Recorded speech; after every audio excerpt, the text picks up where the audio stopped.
অত্যন্ত গুরুত্বপূর্ণ একটি সময় চলছে। চৈতন্য মহাপ্রভু আপনারা জানেন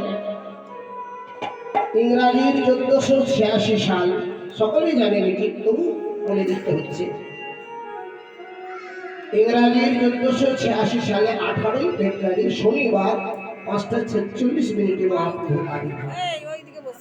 ঠিক তার 12 বছর আগে জগৎগুরু নিতাই চাঁদ শ্রী গুরু নিতাই প্রেমের কান্ডারী নিতাই চাঁদের আবির্ভাব।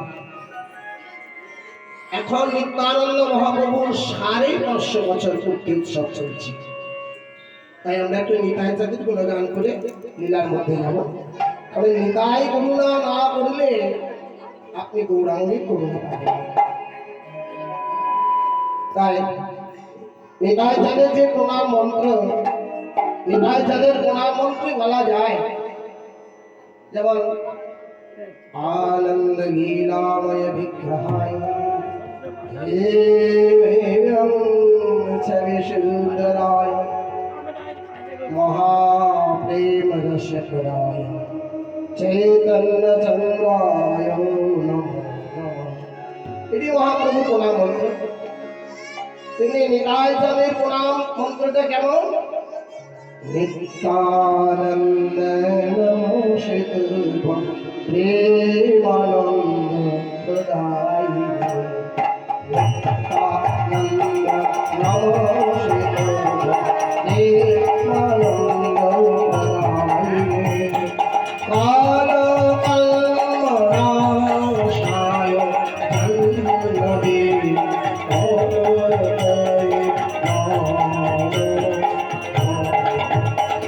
नित्यानंद नमस्ते।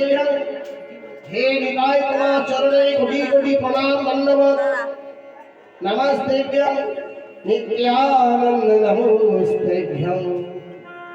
प्रेम आनंद এগুলি খুব মন দিয়ে কীর্তন না শুনলে কিন্তু এগুলি বোঝা যায় না। এই জগতের মধ্যে 3 ধরনের আনন্দ আছে, 3টি আনন্দ। মহারাজ 3 ধরনের আনন্দের কথা বলা যায়। এক ধরনের আনন্দ হলো, কিছু লোক আছে যারা সারাদিন না খেয়ে সন্ধ্যেবেলা একটু ফল একটু জল সেবা করে হরিনাম বলা জপেই যায়।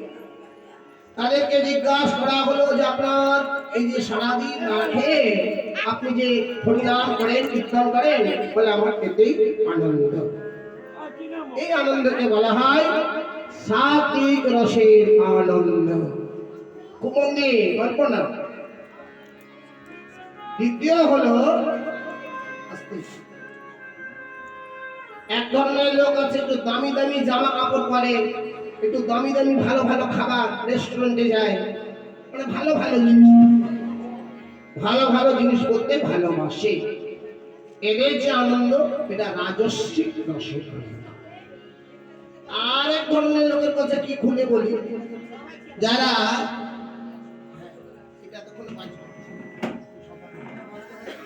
যারা মন দিয়ে শুনলেন, সারাদিন খাটাখাটনি করার পরে ওই যে আমাদের হরি বোতল খুলে, আর বলছি না, সেই বোতল খেয়ে নর্দমা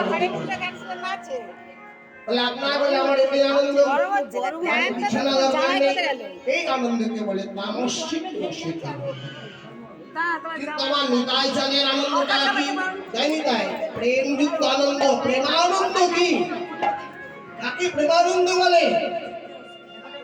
আপনি যদি আত্মীয়ের বাড়িতে যান, ধরুন কোনো উৎসবে গেলেন, মনোমালিন্য কথা কাটাকাটি হতেই পারে, আপনাকে দুটো খারাপ কথা বলে,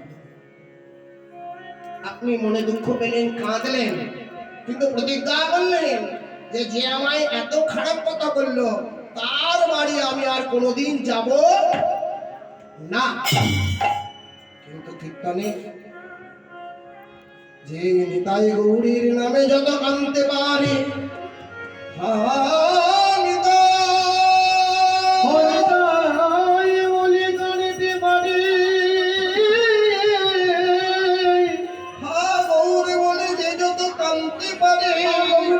কাঁদতে পারে সে কত আনন্দ লাভ করে আর সব কিছু ছেড়ে দিয়ে সে সব সংসার ছেড়ে আবার কীর্তনে চলে যায়। একে বলে প্রেমানন্দ। নিত্যানন্দ নমস্তেভ্যং প্রেমানন্দ প্রদায়িনী কালো কল্মনাশায়। কালো এই কলিকালের যত পাপ যত তাপ যদি কেউ হানিতাই বলে ডাকতে পারে তার সব পাপ দূরে চলে যায়, কোনো পাপ থাকে না। কালো কল্মনাশয়ে জাহ্নবী, এই জায়গাটি গুরুত্বপূর্ণ।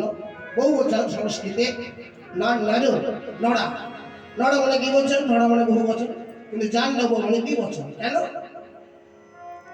নিত্যানন্দ প্রভু সূর্যকান্ত মিশ্র গৌরীদাসের ভাই আর বসুধা তার মেয়ের সাথে, বসুধা বলে মেয়েটির সাথে বিয়ে হয়।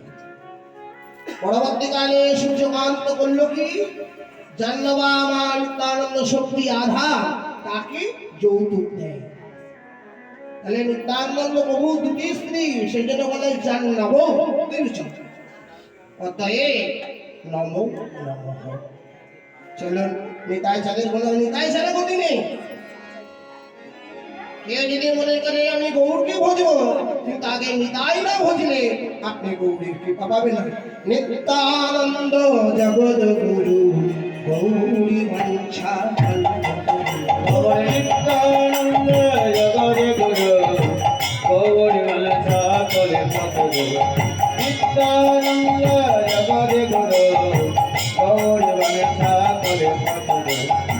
মুর্শিদানা পণ্ডিত জীবা, আমার প্রভু চেতনা পণ্ডিত জীবা, রামাল গদাধর প্রাণ। নিত্যানন্দ জগৎ গুরু গৌরী বাঞ্ছা করে পথ। নিত্যানন্দ জগৎ গুরু গৌরী বাঞ্ছা করে পথ। নিতাই প্রণাম করে আমরা একটু নিত্যানন্দের গুণগান গাই সামান্য, তারপরে আমরা লীলার মধ্যে যাবো। খুব সুন্দর জিপালা।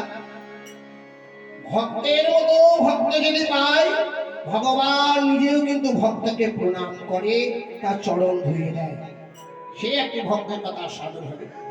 তার আগে একটু নিতাই চাঁদের গুণগান গাই।